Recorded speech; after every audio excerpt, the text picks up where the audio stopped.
That's right, everybody. As always, thank you so much for tuning in and taking this journey inside the Black Vault with me. I'm your host, John Greenwald Jr., founder and creator of theblackvault.com, and thank you for joining me as we do this deep dive into the release, or at least the partial release, of the classified UAP report. Now, if you haven't seen any of the news articles, I'm very thankful that quite a few different media agencies and outlets have covered this now, where since June of last year, I have tried to get the classified version of the UFO or UAP report that was released last year to the public, the classified version reviewed and released to the public. That process has taken until this week to complete. Excited to say that I actually got the declassified version, although heavily redacted. It is still incredibly important. So what I am going to do today is dissect it for you guys. We're going to do, like I called it, a deep dive. I know these aren't for everyone, but we're going to go through it page by page and compare it to the public version that we saw last year. There's a lot of differences. There's a lot of redactions, as I already noted, and even those redactions tell a story. So if you haven't seen those news stories, that's a quick overview of what is going on. Moving on from the controversy, because again, it is a 17-page document if you haven't caught on yet. So that reporting last year was 100% spot on, and nobody has brought evidence to refute that. But the invitation's open if they ever do. I want to deal with the exemptions first. Those redactions when under either the Freedom of Information Act or an MDR, when things are redacted, what happens is they have to cite the redaction. And what I mean by that is that they have to justify them removing information. So in the FOIA world, you guys have probably heard me talk about B1, which is national security related information, or B6, which is personally identifying information. There's 9 total, but those are some of the more common ones. In the process of an MDR, it works the exact same way, but you don't see the same exemptions. You see other ones. Most of them are going to be tied to an executive order, which specifically is 13526. That was kind of the going, or is the going standard for these types of declassification reviews and what should remain exempted. You'll also see some other references as well, but I want to kind of keep it as simple as I can because it can get pretty confusing. So from that letter that I had showed you, the release letter, the ODNI will reference what they are redacting and kind of summarize it all for you. What the ODNI said was that they were citing United States Code, let me see here, Chapter 50, Section 3024, which is information pertaining to intelligence sources and methods, and the National Security Act of 1947 as amended. Also, the Chapter 50, Section 3605, which protects against disclosure of NSA functions and information. This is probably, some of the maybe spying, some of the decoding of messages, some of the intelligence gathering around the world. That's what the NSA does. And so the information that they're bringing in, which may touch the UAP topic and be in this report, they're going to go ahead and exempt it to you. To break it down even farther, Executive Order 13526, they cited 4 A, C, D, and G. A, C, D, and G. Yes. Sorry, I get myself tongue-tied. 4 different reasons. In fact, there's actually 5 in the document itself, so they messed up. They didn't cite one. But regardless, and we'll kind of touch back on this as we go through the document, that Section 1.4A pertains to military plans, weapon systems, or operations. C pertains to intelligence activities, including covert action, intelligence sources and methods, or cryptology. D pertains to foreign relations or foreign activities of the U.S., including confidential sources. And G, vulnerabilities or capabilities of systems, installations, infrastructures, projects, plans, or protection services related to national security. The 5th that I saw mentioned in the report, which was not in their letter, was E, scientific, technological, or economic matters related to national security. So we'll revisit that as we go through the documents because, that may seem dry and boring as heck. And why is John doing this? Well, it's for two reasons. One, it is a deep dive, so we're really kind of dissecting this all together. But number two, why those exemptions are important is when you go through a document, you can start to fill in the holes a little bit. Even though it's a black line, those exemption citations allow you to figure out exactly what or why they are redacting something. And so that really helps. They also cite Section 6.2, general provisions of the executive order. I'm only going to read this once and won't touch it again because I don't even understand it. But it is cited in the document a few times. Let me read it to you. Nothing in this order limits the protection afforded any information by other provisions of law, including the Constitution, Freedom of Information Act exemptions, the Privacy Act of 1974, and the National Security Act of 1947 as amended. This order is not intended to and does not create any right or benefit, substantive or procedural, enforceable at law by a party against the United States, its departments, agencies, or entities, its officers, employees, or agents, or any other person. The foregoing is in addition to the specific provisos set forth in sections 1.1b, 3.1c, and 5.3e of this order. Don't worry, I ain't going to go back to it because I don't care to, but I wanted to read it for you, at least for the audio version, but also to just kind of tell you guys, they cite that as well. But to be honest with you, I really just don't get it. There's really kind of no reason because the other exemptions pretty much make sense. So let's start going through the 17 pages. What I've done here is on the left side of your screen here on the display, if you're watching this, it's going to be the classified newly released version. On the right side, labeled public report, I split up every single page of that report to coincide with the classified version. That way you can visually see how they took the classified version and then truncated it to death, dropping roughly about half of it and making the public version. So I kind of line up the sections, and you'll also see some minor word changes. I'm not going to go over all of those because it's just kind of pointless. Obviously, they had a working version and then likely, polished it up a little bit for the public, but the classified version in some areas is just worded a little differently. I will point out one or two, but just know you may find some of those slight changes that I don't reference. That's why it's just kind of irrelevant. But I wanted to show you the side by side and how much more information is actually revealed here. Even though there's a lot of redactions, we can read a lot also.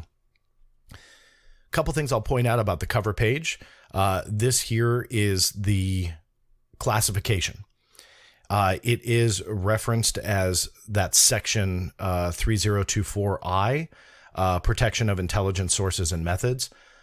I'm guessing, and this is just a guess, that there is a classification with a code word here. So they remove the whole thing because it may reveal, again, a type of program. Prime example is if you look at the National Security Agency documents on UFOs, because they deal with comment or communication intelligence, a lot of them have a UMBRA, UMBRA, code word on it. So it's top secret / UMBRA. For a lot of years, UMBRA was a classified designator, and so that was fully redacted. Over years of fighting, I filed MDR requests to the NSA, very much like I did here, and got a lot of those documents re-released with UMBRA revealed. That's what I think is going on here. Again, that part is a little bit of speculation, but that's why these redactions are there. You'll see them every single page. Juxtapose that with the public report, unclassified designator, obviously not redacted for any reason. Classified by, that's going to be a person. Protection of intelligence sources and method, again, is 3024. But when you go down here, you're talking about the subsection that protects identities. Derived from, they also are classifying that. If I were to guess, this is the UAP Security Classification Guide that was released last year to me that I published. Reason I say that is UAP-related documents often cite that Security Classification Guide. OD&I may not have realized it was released already, and so they redacted the reference to it. I will be appealing a lot of these redactions when I'm recording this. I'm still stewing in my brain how I'm going to address some of it. But just so you know, that's on my agenda, is to appeal redactions like this to see what's under there.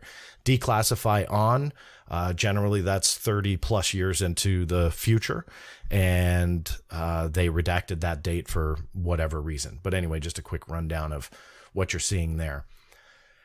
Here is page 2, the scope and assumptions. You'll see it's very, very similar to the public report. But there's one thing that I want to hone in on, and so I'm going to just go into one paragraph here. This was the difference. First thing to note, 1.4c, right? That's from the Executive Order 13526. Intelligence activities, including covert action, intelligence sources or methods, or cryptology. Now, we know that the NSA is already referenced here, so it's not them. There's speculation on whether or not it is the CIA. A lot of people are making guesses online. Regardless, this is an agency that was not in the public report and that they don't want to tell you about. So again, whether or not that's the CIA or someone else, who knows, just speculation. But I found it pretty fascinating that they do have input from another agency that they don't want to tell you about. Another interesting difference, which may have just been an oversight, was the classified version had the Marine Corps in it, and also NASA. Now, if you're watching this channel in the past, you'll know that I've discovered some of those NASA briefings, which likely was the UAP task force reaching out to NASA, sharing information, and then ultimately NASA contributing to the report. Where's NASA down here? In the public report, their reference was removed. Was it a mistake, an oversight? I'll let you guys decide, but those are two clear differences. The Office of Naval Intelligence, which is essentially where the UAP task force was headquartered, was listed in the public report, but nowhere to be found in the classified report. That's minor. Again, probably just an oversight, but something I wanted to at least note. Navy's there. Navy's there on both versions, but Navy O&I is not. Again, just kind of one of those things that you got to point out, but who knows why. Digging into the executive summary totals 1 page, just to kind of dispel another myth that a lot of people talk about. They feel that the executive summary in total was 17 pages and the classified version was much, much longer. That is also untrue. The executive summary was a 1-page summary of the entire report. And then, as you'll see as we go on, are the different sections thereof. The one minor difference here was in this paragraph. In a limited number of incidents, UAP reportedly appeared to exhibit unusual flight characteristics. The public version put a period there. The classified version goes into more detail, saying, including several in which the, and then we got some blackout line there, involving, and then yet again, all blacked out. The citations, A, E, and G, military plans, weapon systems, operations, scientific, technological, or economic matters, and vulnerabilities or capabilities of systems. So obviously they are going into detail about their capability here or lack thereof within military operations. Public didn't get to see that. Obviously, we don't get to see all of it, but we get a glimpse that they have more to tell about this phenomena. Now we're getting into pages that have a lot more information. Available reporting largely inconclusive. Public version said the same thing, broke down the cases, 144 of these reports, 80 involved observation with multiple sensors. But when you look at over here on the classified version just released, after carefully considering this information, the UAPTF focused on a data set of blank, probably describing blank, those blanks being redacted. This is the one difference here that I'm going to point out that is kind of a minor word change, but I think very, very interesting to see how they tell the public one thing, but also tell Congress the same thing, but in my opinion, has a much different tone to it. The public version first. We were able to identify one reported UAP with high confidence. In that case, we identified the object as a large deflating balloon. The version Congress got, in only one instance, the UAPTF was able to identify the reported UAP with high confidence. In that case, we identified the object as a large deflating balloon. The others remain unexplained. This is just a personal opinion, but I see that as a much softer way to say it to the public and a much more negative way to say it to Congress, meaning in only one, we were able to do this, where the public said, hey, we were able to do this. You know, for me, I'd see a tone difference. I know I'm just reading it, but for me, I read the tone difference. Again, I'm not going to do that a lot here in this presentation, but I did want to notate that because I feel that there's very much a different message by saying the same thing, but very much a different tone to that message in the classified version. You get down to, again, the breakdown of the reports.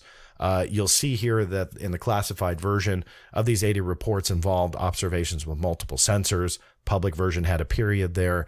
The expansion says including and redacted and then more redactions. The remaining blank redaction, observed incidents were captured by and then redacted again. See tables 1 and 2. Put a pin in the tables 1 and 2 because we're going to get to those.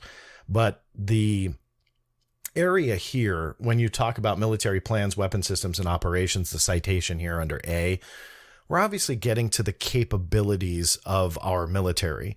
So some of those redactions, I would say, are acceptable. It's the reason why redactions are there. It's frustrating and even laughable when you try and read it out loud. But when you look at it, you kind of start to understand where they're talking about our weapon systems capabilities, our detection capabilities, so on, as you read through this. And those, I would say, are acceptable, but not all are. And we're now getting into that section.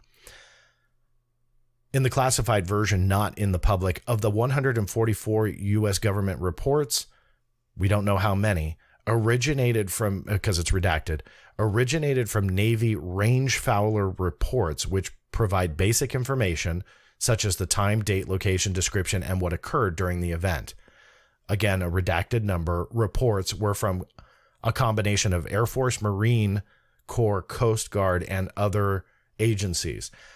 So again, it was at the Marine Corps that wasn't mentioned in the public version, but they were in the classified version. Well, this is probably why, because we now know that there are Marine Corps incidents. And yes, I have filed requests to them for what those incidents may be. Why did they shield that from the U.S. public? I don't know in the public version, but regardless, they did. Only, and a redacted number of the 144 reports contained and then redacted A and G, which again, military plans, weapon systems, or operations. And then G, thought I had it in my notes, vulnerabilities or capabilities of systems installations. So the vulnerabilities are going to be G. Sorry, I have a cheat sheet on all of those breakdowns here too. Thought I had it on the screen, but I did not. So anyway, you could see how kind of confusing this gets, but it starts to get into capabilities of UAP and our lack of ability to either detect or track or chase or identify what these are. You'll see here a lot more redaction, not in the public report. Although these reports, a bunch of redaction, the description of unknown targets, bunch of redaction, that's all C. Intelligence activities, that's the exemption. Intelligence activities, including covert action, intelligence sources or methods. You'll see down here is the definition of a range fowler that's referred to up here. And then there's a footnote citation. Not sure if you can see that on your screen, but it says U.S. Navy aviators define a range fowler as an activity or object that interrupts pre-planned training or other military activity in a military operating area or restricted airspace. Moving on, you can see how this kind of chunks together with the public report, but expanded, and the UAP collection challenges. This really gets into our capability, so the redactions are understandable. Here's something in the classified version. The sensors mounted on U.S. military platforms are typically designed to fulfill specific missions, often redacted. As a result, those sensors are not generally suited for identifying UAP, which can be, and then redacted. These are starting to get interesting because, again, although some are understandably done, meaning the redactions, others are not. And it's the capability of UAP. But it kind of is a gray area where it also, when we reveal the capability of UAP, Sadly, it will reveal our lack of ability to either detect, track, identify, and so on. And so then, for me, I'm mad at that redaction, but can kind of understand it. Jumping down here, but some potential patterns do emerge. We can see a very similar paragraph here, but below that, more information. And this, I believe, is what resonated most with the general public when it came to what was redacted. Let me read to you what was revealed. The most common shape described by military personnel in their reporting was A, redacted. See figure 1. So we'll get to figure 1 with the tables in a moment. Military aviators describe many of these redacted objects as redacted or redacted. That redacted. Several sightings were redacted and resembled redacted shapes, like A, redacted, or A, redacted. All right, so here's the frustration. Why are shapes redacted? I don't get it, to be honest with you, but that is the reality behind what we're looking at. I will be appealing this at length as well. I do not believe the shape of something would be classified. I don't see a justification for it. There's no identifying markers. There is no attribution to any country, military branch, foreign or domestic, nothing. So there's no connection there that would reveal sources and methods, nothing that would reveal anything of a classified nature. So why are they withholding the shapes? This to me was one of the more intriguing aspects to this release. Why the physical characteristics of something? Why is that something that they cannot reveal? The citation is mostly A here, which are military plans, weapon systems, or operations. One may argue that it fits into descriptions of our own technology, but let me dispel that myth at this point. You'll see later as well, they could not attribute any of the cases that they investigated to classified domestic technology. So why, again, are the shapes classified? This here, let me see here, continues the section we were just on. Let me continue reading. Observed UAP usually traveled between redacted and redacted. So likely speeds are being redacted there. Altitudes varied for these objects, but frequently registered between redacted and redacted. So obviously the altitude numbers as well redacted. Mean sea level. So frequently registered between blank and blank mean sea level, or MSL. We have a redacted number of cases, however, in which the observer perceived that the UAP demonstrated redacted, and another in which the UAP was detected redacted feet MSL. So obviously redacting another altitude here, which I am going to argue in the appeal should not be concealed, but rather revealed. Reason being, we know our capabilities, it's public knowledge, that we can determine altitudes of tracks that we see with our equipment. That is not revealing any classified information. So why don't they want to tell us that UAP are flying between this height and that height? I don't know. There may be some military strategy to withhold that, or military reason for national security. Okay, I just personally don't see it. Feel free to comment below if you'd like. You may disagree with me, and that's fine. I just feel that it's not blowing any secret, as their citation is A, military plans, weapon systems, or operations. I just don't see it. Moving on to the section, and a handful of UAP appear to demonstrate advanced technology. In 18 incidents described in 21 reports, observers reported unusual UAP movement patterns or flight characteristics. Public version put a period there. In the classified version, and or redacted. A few of these reports describe UAP behavior, and then a lot more redaction. Some UAP appear to remain stationary in winds aloft, move against the wind, maneuver abruptly, or move at considerable speed without discernible means of propulsion. In a small number of cases, military aircraft systems processed radio frequency energy associated with UAP sightings. Public version, put a period there. Classified version as redacted. Although there are redacted, we would redacted. Recordings of radar displays suggest these UAP. A couple more redacted lines. Citations were G, vulnerabilities or capabilities of systems, installations, or infrastructure. So obviously what the UAP are doing, we are unable to do what we need to do with track and to track and identify them. Justifiable redaction, I'll let you guys decide. Next paragraph, in redacted, a Navy pilot in a redacted lines, in altitude. He noted the winds aloft were greater than redacted, and he was fighting to keep his aircraft in the airspace. Redacted was redacted, and its position was unaffected by the redacted. What could be there is kind of interesting. Unaffected by what? The pilot, redacted line, object was redacted. So let me just dissect that for a moment. It's saying that the Navy pilot was in winds greater than, but they wouldn't tell us how great, and that he was, quote, fighting to keep his aircraft in the airspace. That's an exact quote in the document, which means it was a quote from the witness.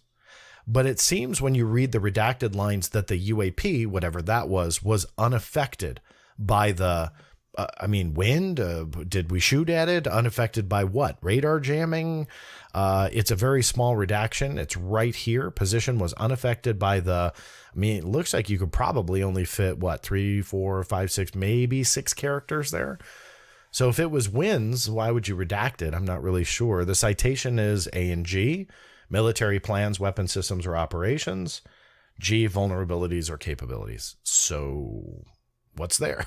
That's another one of those ones that really doesn't make sense. Other ones do, and they're obvious. Other ones do not.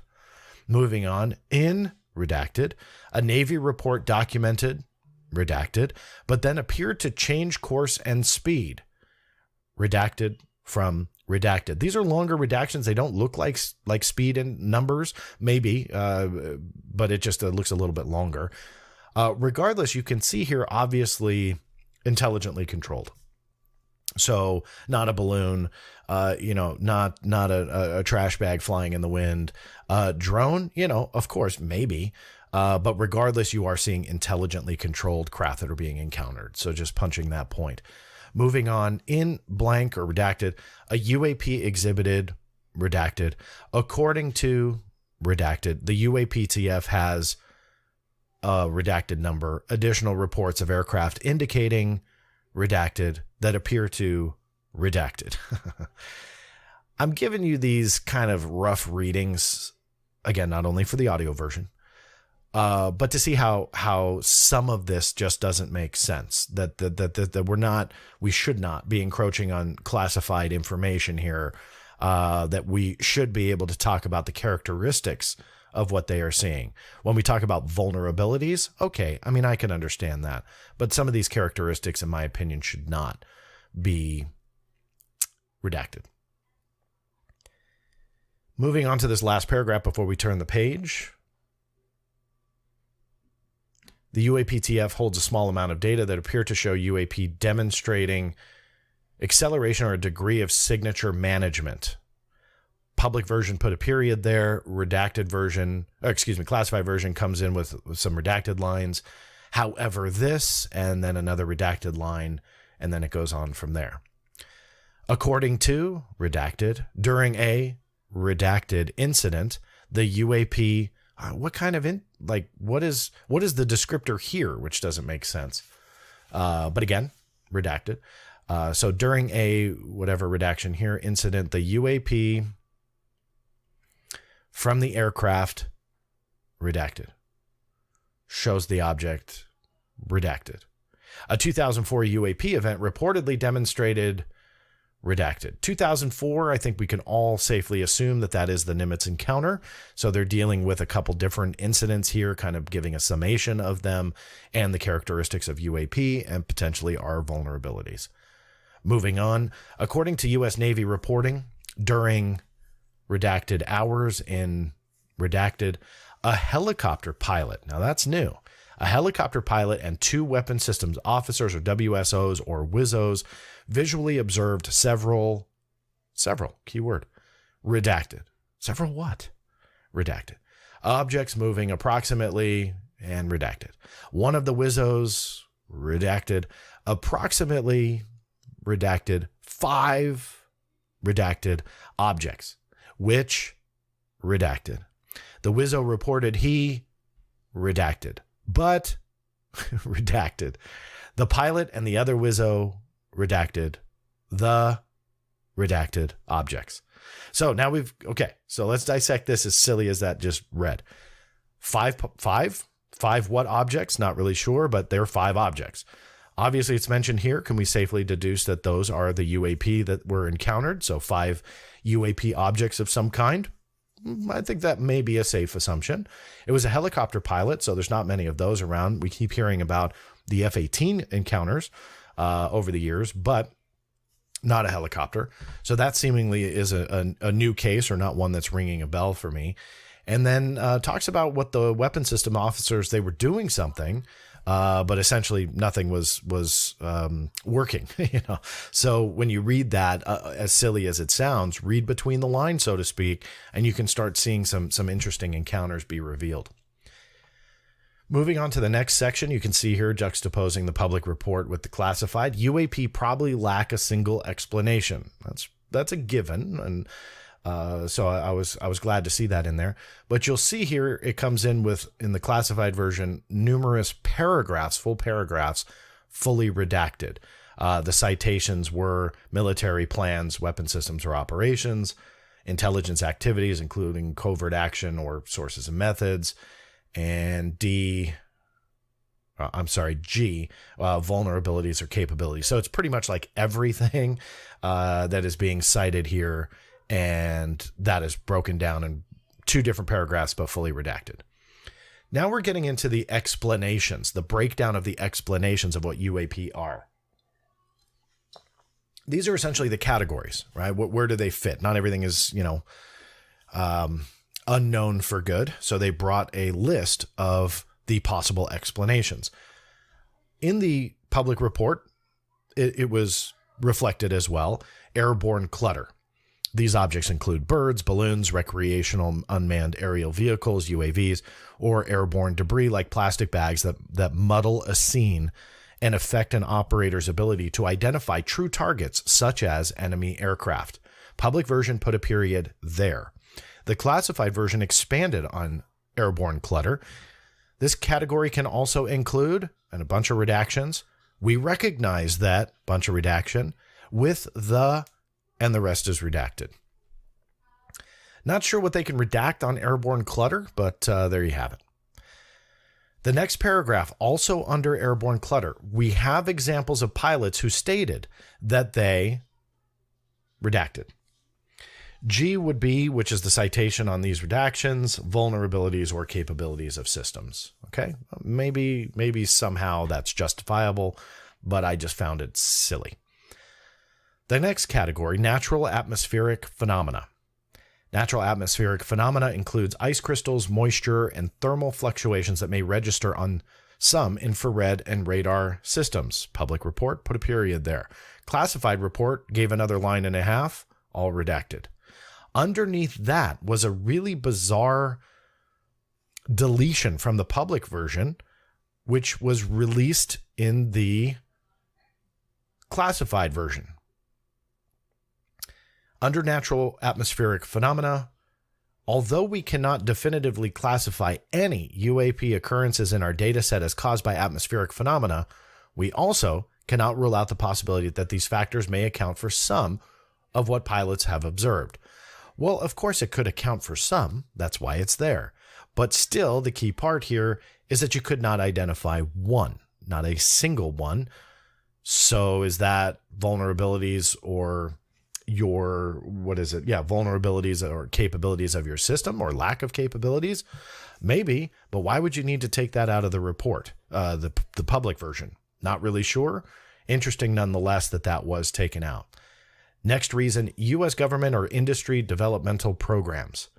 Some UAP observations could be attributable to classified U.S. government airspace programs or systems under development by commercial airspace firms. We were unable to confirm, however,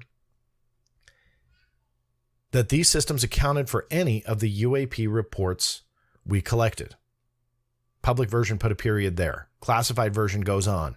We have, and then insert 4.5 redacted lines. We have what? If they couldn't confirm anything as being classified tech or something like that, what extra information did the classified version have that we're not seeing? Not really sure. Next reason, foreign adversary systems. A lot of people talked about this, especially in Congress, that some were saying they thought that that's what it was.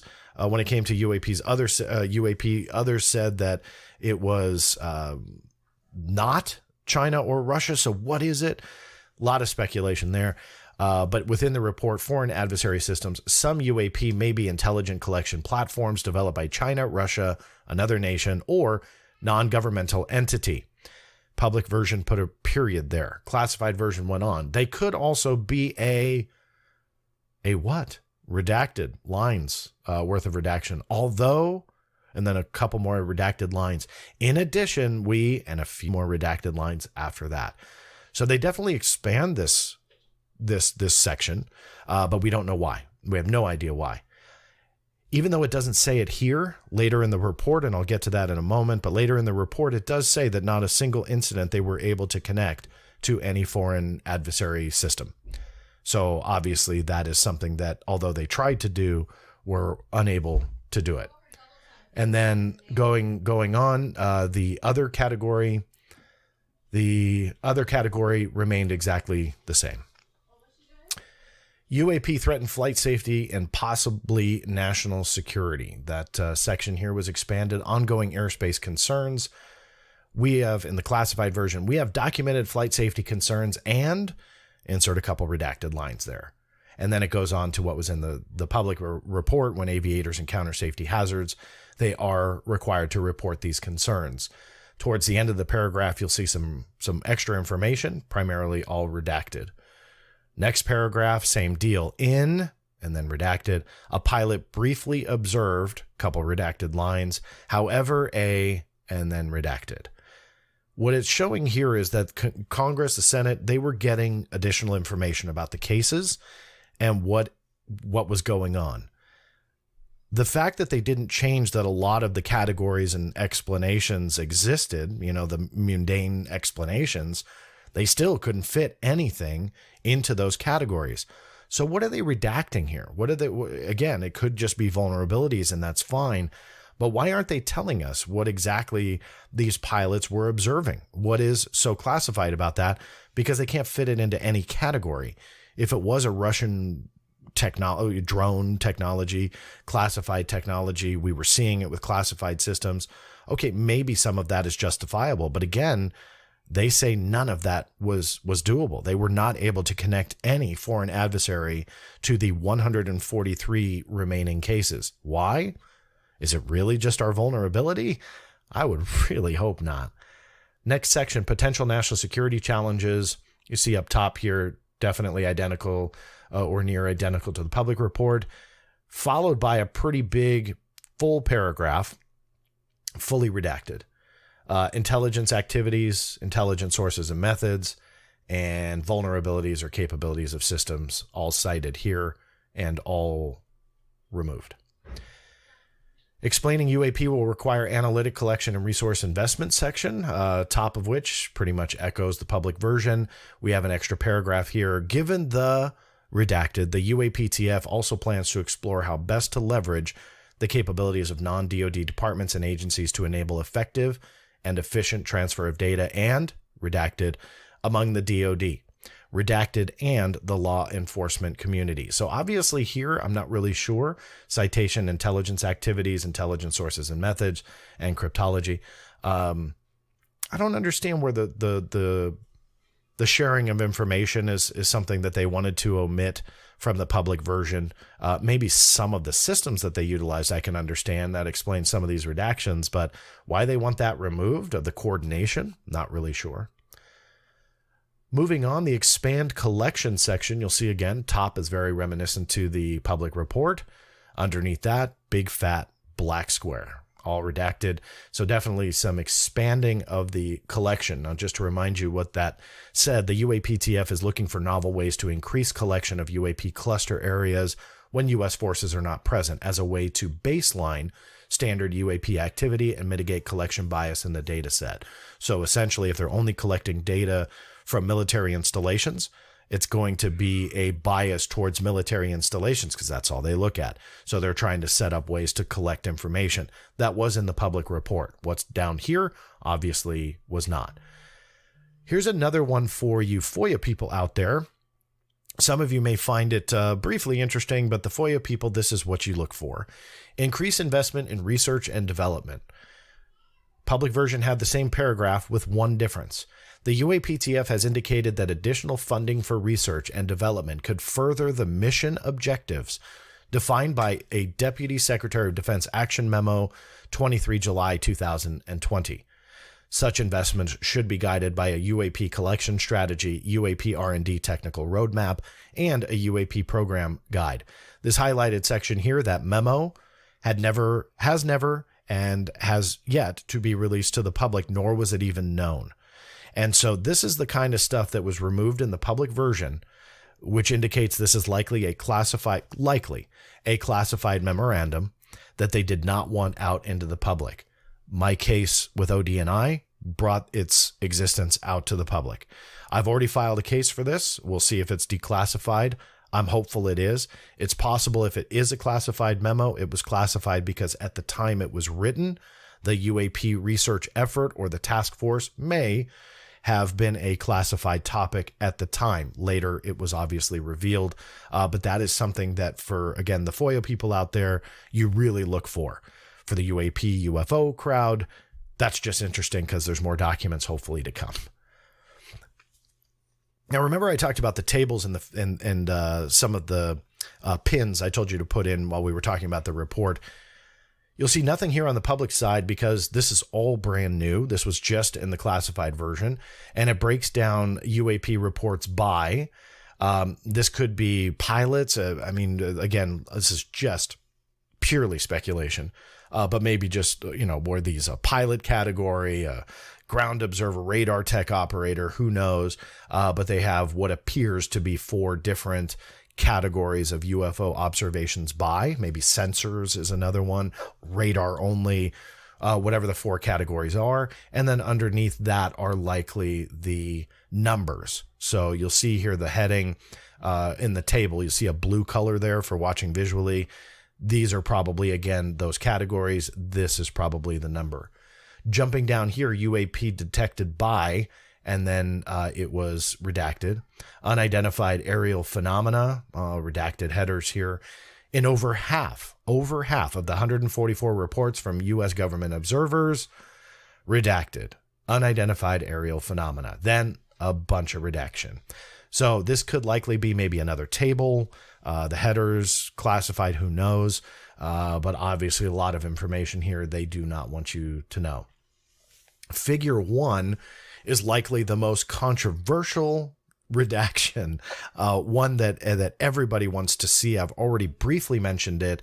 Well, here is likely a visual breakdown of the common shapes that are seen in these cases. So the unidentified aerial phenomena header, you can see up here under the figure 1, some redactions here. Observers frequently described unidentified aerial phenomena as likely that shape, though, and then some redaction here, such as a, and then a bunch more redaction, shaped objects. So for whatever reason, yet again, they do not want these common shapes revealed. Here is the table where they break that down. And then the less common irregular shapes, you can do that, speculate on what is there as well. But how I translate this, I was asked by The Hill. I got to do an interview with The Hill the other day. How I translate this, I was a little surprised by the question. Essentially, how I translate this to echo the same definition here, these are just simply a breakdown of shapes, whether they be drawings, photos, or both, of the types of UAP being seen. Are they photos? Are they diagrams? Well, there's one of 3 possibilities. They're all photos, or screenshots from video. They are all diagrams or sketches or a mixture of both. If I were to bet $1 right now, I would say a mixture of both.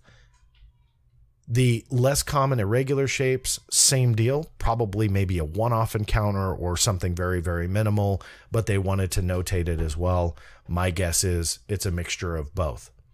I'm veering away from the report. This slide is not in the report, but I wanted to show you guys an example of what might be under there. This is a photograph captured by a Snoopy team that I believe was from the USS Stout, but I was able to get this recently declassified and released. But you'll see here photographs that were taken. This came up in a UAP related case. You'll see here this is an obvious drone. So I'm not saying that this is anything but it goes under a UAP category. And so would we see stuff like this under there? I'm not really sure, but it's possible. You'll also see here in that particular case, there was a exempted photograph here. Was it another angle? Was it another craft? What was it? Who knows? But you can see that some they will share when it comes to UAP categories, some they will not. I will use this in my appeal and my plea for saying you should not redact shapes and descriptors. So my argument is in very short, I mean, it'll be in much bigger length in the appeal, but essentially if you guys have descriptors, identifying markings, something like that, a caption that will connect it to a classified system, whatever it might be, those are acceptable redactions. However, when it comes to the shapes, those I do not believe are justified. And that is what I'm going to hone in on and hopefully get, maybe not if there are captions, maybe not all the captions, but hopefully the shapes or something that will reveal what they are photographing or videotaping or whatever they may be. Here's another appendix that was entirely new in the classified version that was released. Obviously, you can see about 50% redacted here. Collection by intelligence discipline. And it breaks down the way that they collect the intelligence, geospatial intelligence, or in other words, information derived from an analysis of images and data associated with a particular location. There's a full agency that is dedicated to this called the NGA, not the NGIA, as many people reference it, but rather the NGA. That's the National Geospatial Intelligence Agency. Not an agency that's talked about a lot, but the NGA obviously plays a role in this discussion and in these investigations. And in case maybe in the live chat right now, I'm sure somebody is saying, hey, have you ever hit the NGA with requests? Yes, I have. Years ago, it came back negative when it came to UFO related information. But given the information gleaned in this report, I did file last year because they did talk about geospatial intelligence in the public report as well. They just didn't have this appendix. You can also see SIGINT, or signals intelligence, is broken down. That's the intelligence gathering by the interception of signals, whether communications between people or from electronic signals. They also use HUMINT, or human intelligence.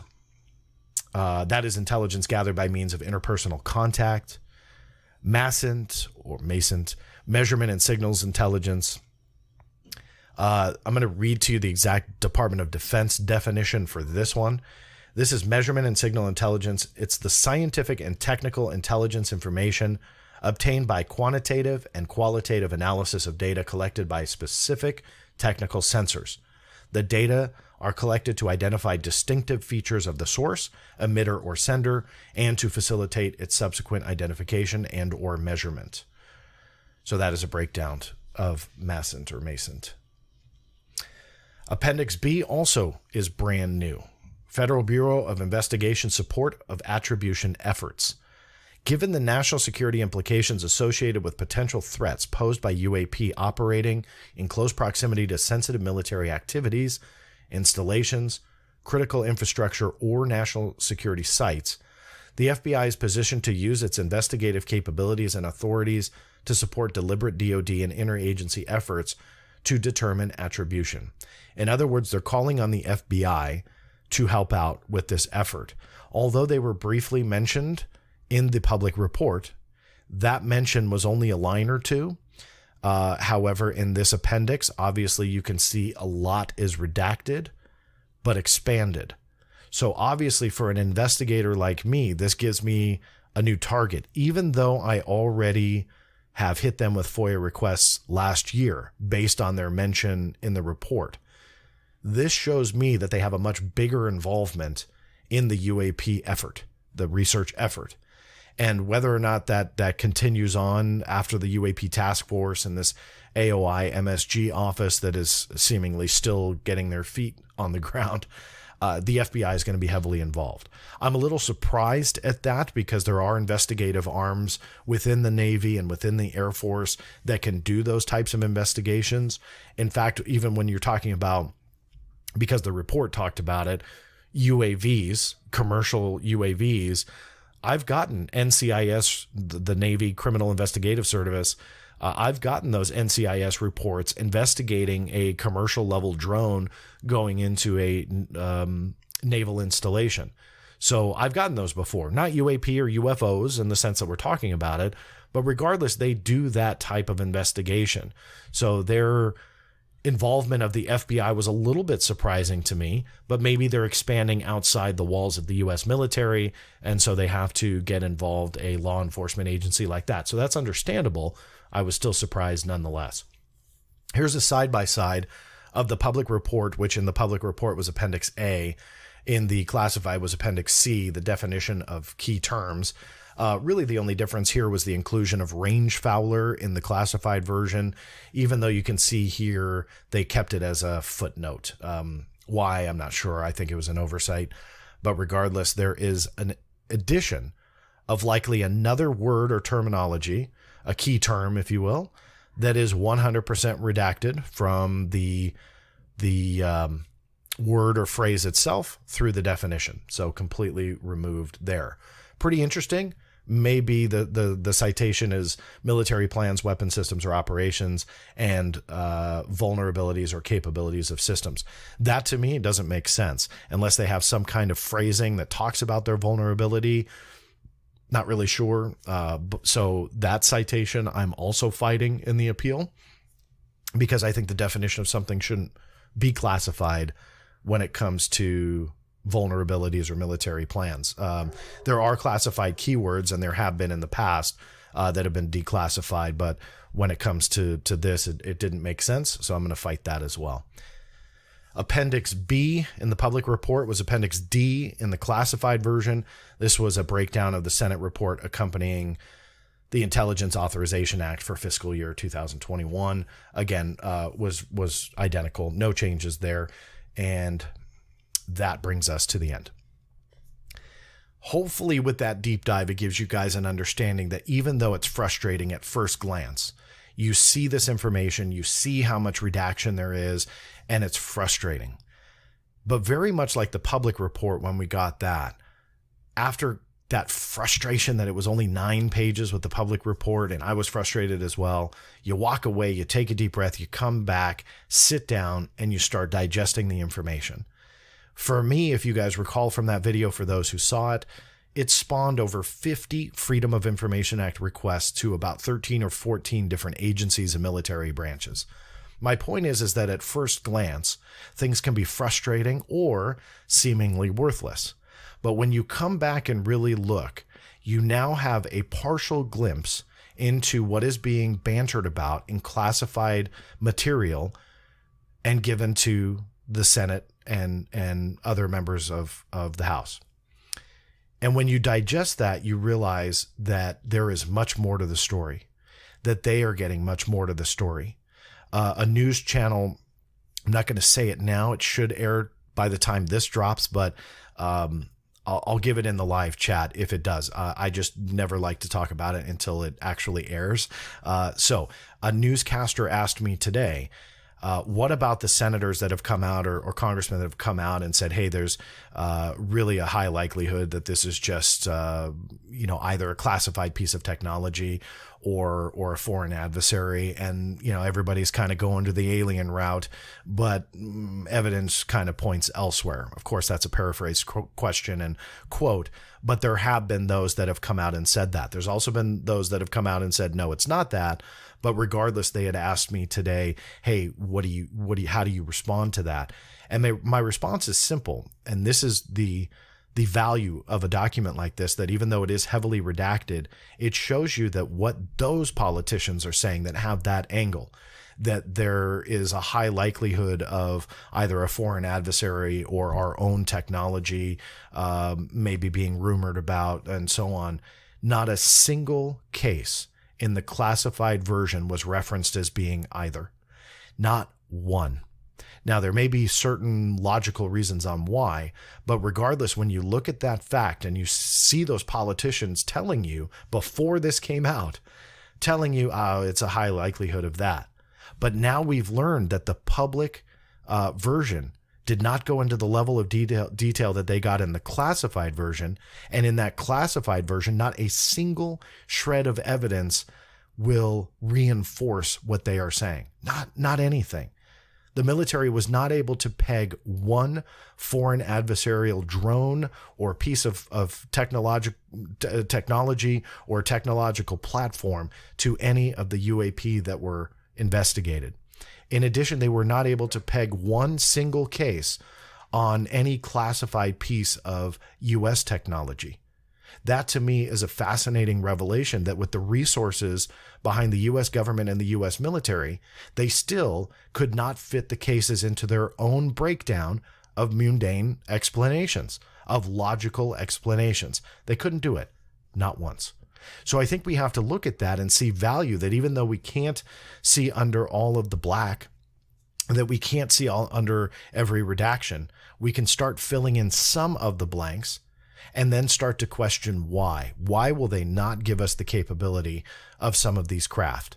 Now, some of you may have heard me say in the past that there is a high potential that some of these cases are military tech, and I stand by that. That's the definition of potential. It could be. It's a possibility. I got a lot of heat for saying that on a Showtime documentary by J.J. Abrams, where I said it's possible that the 2004 incident is a classified platform, a classified piece of tech. I still stand by that. Even though the military doesn't, and I'm contradicting their own words here, I still think that we have to wrestle with that possibility that things are being withheld, maybe from a task force that created this. I believe it was Christopher Mellon who said that there were efforts within the United States government and military to keep all of the information from the task force.